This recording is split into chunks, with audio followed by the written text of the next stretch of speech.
Welcome to Let's Talk About Health, an informational podcast that gives you insights on health and fitness from experts themselves that you can apply directly to your own personal health and fitness stories. Come join me today to hear all about what they have to say on health and fitness. Let me start by introducing myself. Hi, I'm Bhavna. I'm Bhavna Devnani. I'm a physical therapist in the state of New York. I'm practicing here for almost a year now. And today we have Dr. Mayuri Shah here. She has been my mentor, my friend, my guide for so many years now. I remember no teacher came up to me and she joined me for lunch, but Mayuri ma'am saw me one day and she was like, I'm gonna just sit with them and just have some good time, good talks. And I really like that. So since then we've been good friends and we've kept that friendship. Thank you, ma'am, for teaching me so many things. You are a Chalta Firta Wikipedia, and that will always be there. So Mayuri ma'am is our assistant staff at Dr. D.Y.Patil. She has done her master's in cardiovascular and pulmonary physiotherapy. So how's everything, ma'am? How's your morning been? It's been good. It's been refreshing actually. Really? No rains. Yeah. That's good. Okay. So today we're here to talk about health. So Yeah. I want to ask you, what is health? What according to you means health and fitness? Actually, both are different. People get confused saying that they are fit or they are healthy. Okay. Something means suppose I am free of disease. Okay. Doesn't mean that I'm fit. It means I'm healthy. Okay. Fitness means it involves a balanced lifestyle, which includes proper nutrition, regular exercise, stress management, which is at topmost in today's world, stress management, adequate Right. sleep, and social connections. So these are the specific aspect of health that relates to physical fitness and Right. abilities to perform your everyday tasks. Right. According to me, this is the difference between health and fitness. So And both are not one and the same. people should work on being fit, and Yeah. it comes from day-to-day lifestyle. Yes. That's really good to know. What is one of the misconceptions that you have heard about health? Uh, the first and foremost that health equals absence of any symptoms. There are many such diseases which are, symptom free. Okay, so regular preventive checkups and early detection is very important. Correct. Then it is like weight equals health. So if I have a correct weight and if I fall into the normal category of the BMI, it means that I am healthy, which is not the case. Then another misconception what I have heard is that detox diet, if we consume detox diet, it cleanses our body. That's what people believe nowadays. But it, I think that it does lack the scientific evidence because it can be harmful also if it is prolonged and if you are doing it without any consultation. Right. Another is spot reduction, which is I have seen nowadays that some people believe that they can target a specific area of their body for fat loss just by doing exercises like crunches or sit-ups, which is not the case. Right. There are multiple groups of muscles that work Yes, to do one action. I agree. yes, 100%. yes.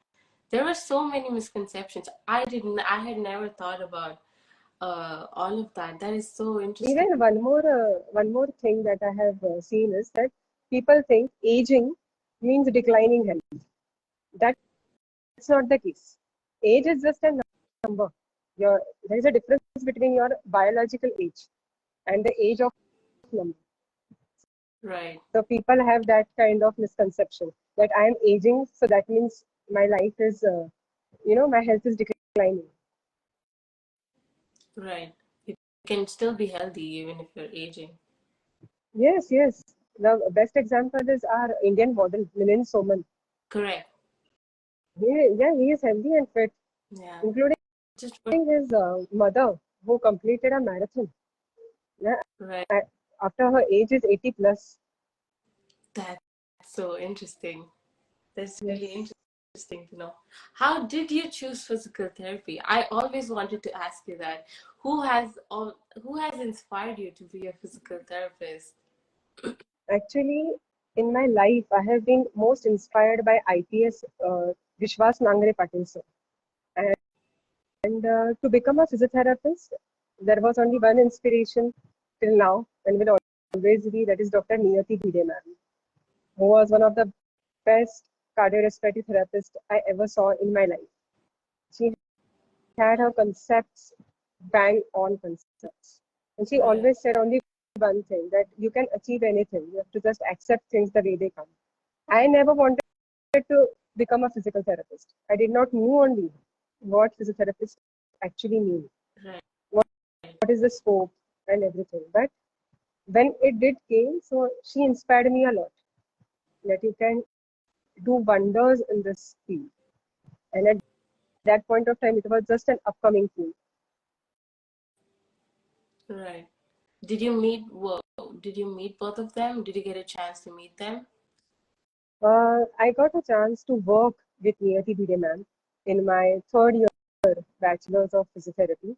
My first posting was with her. I had really great experiences just for observing her, working with her. And Vishwas Nangre Patil sir, no, I yet did not get, but I soon hope that I get a chance to meet him. That's good to know. Tell us more about your research, about your Research, research papers, anything that you would like to share with us. yes, my research mainly focused on mental health of the people here in India, because what I have seen is people are ignoring their mental health as if brain is not part of their body, which is one of the most saddest part that I have seen, that they ignore the symptoms of anxiety, stress, depression. They think that mental health is something really different from physical health. They yet don't know, people yet don't know that mental health can affect your physical health Correct. and vice versa. Both are dependent on each other. So mainly my outcome measures in my research, I keep at anxiety, depression, and stress. These are my major factors I work on. So the most good research that I did, I feel, was during lockdown. During lockdown, what happened was everybody were in their homes, whereas all the bankers were still working. At that point of time, they needed some or the other thing going on in their life. That is, physical fitness was ignored, the mental stress, the load, everything was ignored.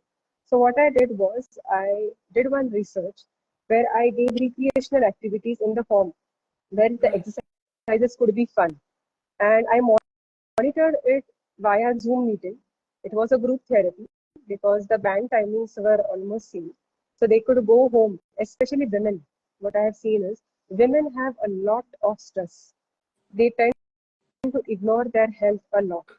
So it's like they all their life it goes into taking care of the family, their husbands, in-laws, their children, and that's why I thought in bankers I mainly focused on females. What I saw was I got really good results in reducing their anxiety, stress, and depression. They were enjoying doing those exercises. So if Right. exercises could be fun, it's more easy to do. It's feasible, okay? Rather than boring, you're going to gym and you're doing same kind of exercises each and every day. It kind of gets boring. Right. The And patient compliance will increase. yeah, It's yeah, more fun. yes, yes, Agreed. yes, yes. In my practice here, I have seen that, especially when we're talking about people who are going to the gym, people who are athletically fit, but they have had some injury, you have to be really creative to, keep up with their exercises. I have a patient, she loves gardening. I realized, like you were talking about mental health, that I, Yes, I yes, found I found out that she was getting muscle strains, and it was not because of the physical exercise she was doing. It was because mentally she was depressed, that she couldn't do gardening. So I came up with a workout that involved all the gardening skills. I got the gardening equipments, the toy set, basically, and then we did gardening. So now she's very happy. She had a double hip surgery in March of this year, and now she's doing everything. She was running a week back. So you have to keep up. It has to be fun. Physical therapy cannot be. yes, yes. Yes, I agree. You have to make exercises fun. Correct. Do you think telehealth is the new upcoming platform for physical therapy? Uh, I don't think that it is an upcoming. People are actually doing it. One of my colleagues, she's actually starting up with all the yogasanas and everything online. Right, Okay, it is used as a complementary thing. It will right, obviously help, especially in rural areas where all this what do you say, medical healthcare and all are really accessibility is less. At that point of time, telehealth is, it will really help a lot. right, Yeah, we have this app, Tata One MG, all the medications, prescriptions. Now the people don't have to get up, go out of their house and buy a medication for themselves. They can just sit and the medication is at the doorstep. It's really helping out for all the elderly people. correct. Right. That does make That's why I think that it is not upcoming. It has already come. It is just about the awareness. correct. Do you think AI is going to take over physical therapy? Um, I don't think it will do. At the end, Okay, people need human contact, People correct. need human contact. You cannot just talk to a machine. You need that kind of understanding. You need that kind of emotions and everything. A machine cannot give you that. Right, It can make your life easy. Of course, it can make your life easy. Technology is a must, but it cannot replace humans. right. And we are in a There are so many. Even you must have got such an experience that there are people who come to our OPDs. They come and meet us, not because something is wrong with their body all the time. yeah, They just feel good to just come, interact, spend time. And along with that, of course, exercises and all fitness is always going on. So artificial intelligence, I don't think can replace this. correct. I used to get that in during my rotations in D.Y. In our general OPD. I used to have aunties come over, and they used to just come and they used to love talking about their daughter-in-laws. Bahu ki burai karna. They used to enjoy doing that. So it was really funny. They just need a ear. Yeah, Somebody should right, hear them because nobody hears them out. right. Yeah. That What is one about you? aspect. That is one aspect, correct. Yes, And we are in a profession where we do need physical touch. We do need to have yes. that presence to keep a watch on our patients to see if their form is correct. What So, I feel is, human touch. It's a healing touch. It is called as your hands can actually heal via touch. right, It's because of the positiveness and everything, spiritually see. So we can work that way also. That's why right. the majority of the people, when they open their clinics, they keep the name as Healing Hands. That's what I've seen. I've seen that too. Yes, Yeah. What, according to you, has been your biggest achievement? I think up till now it's none. I think the Okay. only achievement I every day get is blessings of my elders, my patients. When somebody is good, somebody is, extubated, who is Right, on ventilator for long. I think that is an achievement. You right, cannot measure achievement. It might be small or big. You should right, celebrate each and everything. What, according to you, has been your biggest failure, and what did you learn from that experience? I guess failing my PSM exam, Preventive Social Medicine Community exam, twice. And what I learned was that I was studying, but I was studying from a wrong book and with a wrong method. So first, what Right, I did learn from that experience is that accepting that something is wrong. Either you are wrong or there is an issue with the method that you have applied. So once right, you accept that you are wrong, you can find solutions to it. So if you can't get the solution, at that point of time, you should seek help to right people. Then they can guide you. And if you start again with a positive mindset by correcting your mistakes, at that point, with hard work and perseverance, you can achieve anything in life. That's what I have learned. I don't think any one of us liked PSM to begin with. Yeah. What would be one home exercise that you always recommend to patients? I actually recommend that, you know, focus on your core muscles Core. mainly. Yes, focus on your core muscles. That core exercises are common. It might be any patient, even if it's a upper limb fracture case or any case. I have seen that people ignore their core muscles, and because of which they have any n number of spinal issues.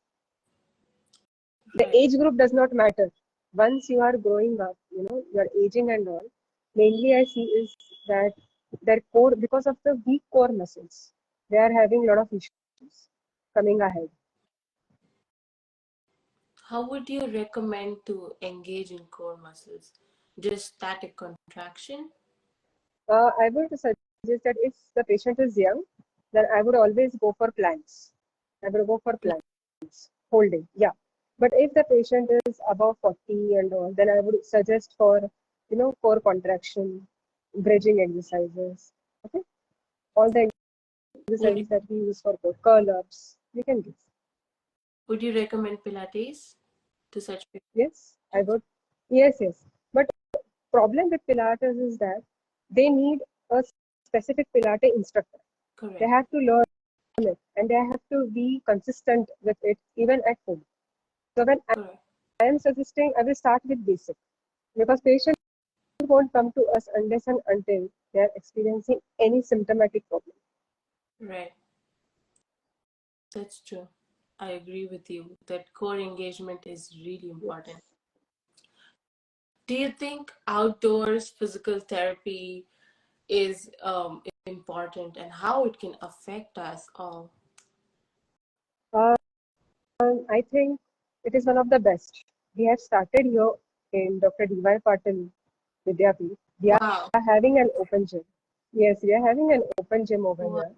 So why not outdoors physical therapy? It's a natural environment. You have pure air. You have Right. variety of terrain. Okay, you have challenges that can be used as a tailored therapy. To outdoor environments. Then you have sunlight. People find it really motivating. Seeing others, you also want to do it. And Right. then functional training also. It can be useful for functional training, that is practicing everyday movements, real life outdoor settings. They can help individuals to regain skills needed for everyday activities. You cannot do it in a closed doors, in an air conditioned thing. Natural, being more close to nature, I think it will help a lot. Right. It helps with healing process a lot. Like we're talking Yes. about mental fitness, mental health. We have started to introduce, we were thinking that we'll get more plants in our outpatient, in our clinical setting. So there is more oxygen and people feel close to nature while Yes, working. yes, it's really important. Yes, it's really important. Right. What is one piece of advice that today's Mayuri Shah would give to 18-year-old Mayuri Shah? That I think I would tell myself that, you know, everything happens on time. You don't have to run. Okay. Just have patience. and keep on working, things will happen. And one more advice I would give is, know about financial investments, know how to use your money. Because when you're 18, you start with your pocket money and everything. So you're actually dependent on your parents. But Right. till then you start earning, you actually don't know how to manage your money. Because Right. each and everybody earns. Everybody earns. You should know that how to use that money. Right. Many people I have seen they earn a lot, but they don't know how to use their money. They don't know how to use their assets. Many of them people are having health insurances. I've seen this in my hospital that people are having health insurance, but they don't know how to use it, which I Right. think we should know at a very young age. We Right. cannot just wait up till something happens. What What do you think about the healthcare system presently in India? I think that there is a lot of lacunas that are there in our system. First of all, is what I feel is that we are not, we don't have that much of public versus private healthcare. People those who are having money, they can go for private healthcare. People who don't have, they go for public healthcare, and it creates a disparities in healthcare Right. outcomes. Then next is what I've seen is affordability. Many Indians face financial barriers. Like I said, because when you are seeking any healthcare, this is even my experience. Because when I underwent a fracture and everything, first, the very foremost question that comes is how much will the surgery cost? Right. Do I have that much money in my pocket? Do I have a health insurance? If I have, how do I use it? What, Right. even if I have an insurance, what does it cover? Do I have an idea of that? Now, accessibility, that it is not uniformly accessible. Healthcare is not uniformly accessible in India. Rural areas, they often lack proper healthcare infrastructure. Right. Not all hospitals can give you that kind of infrastructure, especially when it comes to cleanliness. Next, we have shortage of healthcare workers. It starts from level 1 to level 3. Right. Even a normal sweeper, we need cleanliness. From level 1 to level 4, we need healthcare workers. The healthcare workers doesn't only compromise of doctors. You need to have good staff, good nurses, good technicians, and that is what I think that about healthcare system in India. But we really have good doctors. If we can make use of that asset, then that's a really good thing. We That's can improve it. We can improve our healthcare system by increasing investment, by universal health coverage, by primary healthcare strengthening. Then we have telemedicine and technology. right. Yes, then we have public-private partnerships, like we can sign MOUs across internationally. We have research and innovation. That few things that are really costly and everything, we can do it in really, cost-effective way. Community engagement, I think, in that way we can improve our healthcare system in India. We are onto it, but yet I guess it will take time. I 100% agree with you. It's a team effort. Like every member of the medical society is important, Yes, starting from the lowest to the highest. And we are lucky to have one of few of the best surgeons from India actually. yes, So we should definitely use our resources and make it more efficient from our side. yes, of course. Yeah, that is my experience that I have seen that there are really good doctors, but they are far away. They are in Mumbai. They are in very big, big hospitals. So getting appointments, we really have to wait for months to get. Right. So this telemedicine, telehealth, which has come, it has really been a boom. Right. So as there is, I always feel that the way it is like, food on wheels, there should be a healthcare on wheels. Yes. Yeah, I agree So with that, anything that happens, main thing is reaching hospital on time. you.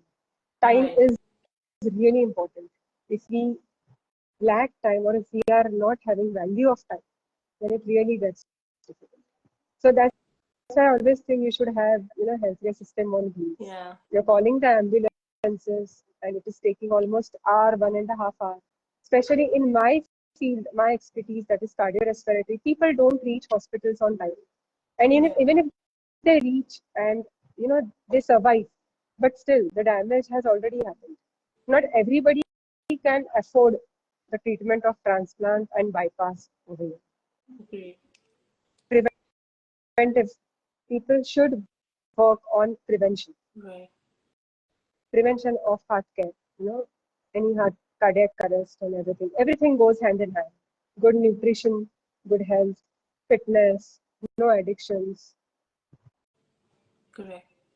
I was doing a basic life support course over here because we have to take everyone should know basic life support. I believe that everyone should at least have that course once in their life. In cases of emergency, they should know how to react. Here, we were taught that most of the stroke patients don't experience more than 50% of damage to their brain because the ambulance is so quick and they are given the proper care in on time. So they reach the hospital on time, they undergo the whole surgery for Yes, stroke, yes, yes, they're given proper medications, so they don't have as much intensive damage as yes, I have seen cases of paralysis in India. yeah. One more thing I want to mention here is that it's my experience. What I saw was that there was this bystander who just collapsed because of seizures, and he was having his attack. And so I called an ambulance. So he said that the driver of the ambulance, he said that we need one relative along with the patient to take decisions. Now, it's a aloof area. Where do we find his relatives Right, to take decisions? So once he reaches the hospital, there is a police complaint, and then we will find out who is his relative and then take decisions. This is one of the thing I found out that it's really, I guess, one of the lacunae that is there in our Indian healthcare system. right, That we always need some or the other person with each other to take decisions for them. right, Why don't I think that? Why is it not that someone someone can take decisions? I always feel that no, a doctor can take a decision. A healthcare professional can take the right decision.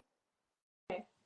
I think it's the same in the practice in America. If you are Okay. unconscious, then it's the first response, it's his responsibility Yes. to decide what is to be done that is going to be Yes. best for the Yes. patient. So Yes. that In is patient's a good benefit. Yeah. practice. Because here, not Yes. everyone stay with their relatives. It's very Yes. difficult. Agree. What is one what is one thing that you learned from studying MBA? MBA. Yes, Okay. What I learned is that each one is assigned a task, specific task.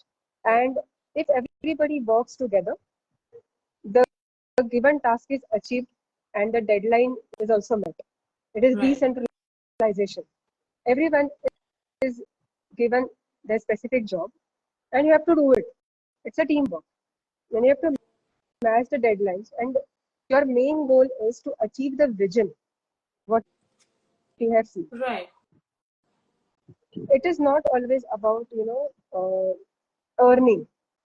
What I have seen typically is people do MBA to earn a lot of money. No, you right, have to, I think you have to change the mindset of this. Yes, I'm not saying that money is not important, it is, but it should be secondary. Primary should be how can you make your institute or your hospital run very smoothly? correct, What all you can do for the poor? What all you can do in terms of right, research, right, innovation, and then you can think about money. If you right, have all these things in place, money is automatically going to come. If you are already thinking about money and working that way, it's not going to come. Right. If you are providing one of the best healthcare with best team, best doctors, best nursing staff, then of course money is going to regenerate. That's what is my experience that I saw in NM Wadia Hospital of Cardiology. They have provided one of the best teams of sisters, best team of doctors, okay, cleanliness, everything. Best team of physios also. No wonder Right. people all over Pune go there for cardiac surgeries. Yeah. So obviously the money is coming. Wadias is known for cardio. Yes. So people Agreed. must see money as an investment. Then it's going to come back to you in doubles and triples. Right. This reminds me of a dialogue from Three Idiots. Success ke piche mat Yeah. bhag. Okay. To end this session, what is one piece of advice that you would like to give everybody, including Uh, myself? one, oh, see, yesterday, I would like to say this. Yesterday, I saw a picture on Facebook. There was an image. There is this cat who is chasing a tail. Right. Okay, Right. okay, chasing a tail. Yes. So it's a very thin tail. So she thinks it's of a rat. But there is a wall. On that part of the wall, there is a cobra. There is, Oh. it's a tail of a cobra. So first, I did not understand what this picture means. So then I started reading, and what I saw it was bang on advice. What they said was, it's regarding our health only, Right. the topic which we are actually talking right now. We feel that we ignore health, we ignore our symptoms. Example headache. Headache हो रहा है हाँ जाने दें, coffee P लेंगे, चल जाएगा. Right. But do not ignore your symptoms. Do not ignore your body. Do not ignore the signs. That's what advice I will give you because you don't know what you are thinking small. It might be something really big. Correct. It might be something really dangerous. And right now you are asymptomatic, and that's why you are not paying attention to your health. So Right. I will always suggest that pay attention to your mental health, to your physical health, to your emotional health, and of course, last financial health. So all four go together. You have to be emotionally strong, spiritually strong, mentally strong. All three together, if it is strong, your physical health is always strong. You Mm-hmm. cannot live forever, right? You cannot live Right. forever. Death is going to come at the end. But till then, you are alive. See to it that you are living life healthily. Because at the end, any amount of money you are putting, it won't give your health back. Example is diabetes. It kills you cell by cell. Any amount of money you are putting, it is not going to give your healthy lifestyle back. Mm-hmm. And so you have to really pay attention to what you are eating, what you are drinking, how much physical exercise you are doing. If you are doing anything in too much, it's going to cause you harm. Right. So you have to do it everything in an really balanced. Mm-hmm. So do not ignore your symptoms. Even Yes, because you can't pour from an empty cup. No? right. So taking care of yourself is not selfishness. It is a necessity, right? It is not a luxury. Self-care, it is not a luxury. It is a necessity. So yeah, you have to listen to your body. Correct. It has a lot to tell you. Okay. So self-care is not a lifelong journey. It is a lifelong journey. It is not a destination. You have to take care of yourself each and every day. You have to set some boundaries and you have to respect those boundaries. What I have seen is people work and work and work and work. They are not respecting their body. They are not taking proper rest. They are not spending time in nature. They are not practicing self-compassion, which I feel is really wrong. I You should think this really is take care of directed your health. towards me. Yes, Too much because work. spending. Yes, you have to take care of your health. Correct. And in today's fast world, people tend to ignore their health. This is really sad. People think, Right. running behind money, earning a lot of money, and I have to work right now in between till the age of 50. After that, it's retirement, it's rest. No, you should know the importance of rest even now. Correct. People think I might get retired at, at the age of 45 and I will sit. No, you Right. have to work. You have to work. Hmm. You have to work the way your body tells. You can't just sit home. No, retirement doesn't mean that you just sit home watching TV. Yes. You should keep working, but you should respect your body at the same time. Like how much time am I working? How much time am I resting? This is what I think. I will advise today's generation that please take care of yourself because at the end you are alone on your deathbed. Even though people are surrounding you, the pain that it is causing, it's only you who are going through it. So just Correct. pay attention. Till then you are alive, just see to it that you are fit. That is one piece of advice that I will take for sure. I will start working on that. But thank you for spending your time in college. I was not aware about. But thank you so much, ma'am. Always a pleasure talking to you. And Thank you so much. I will talk to you very soon. Thank you. Yes, thank you. Bye bye. Take care. Bye. Bye. Yeah, sure. Take care. Bye. Bye. Thank you for listening to our talk about health. You can follow me on Instagram at bhavna.devnani, on Facebook at bhavna devnani, and we'll leave all the information in the description below. Thank you.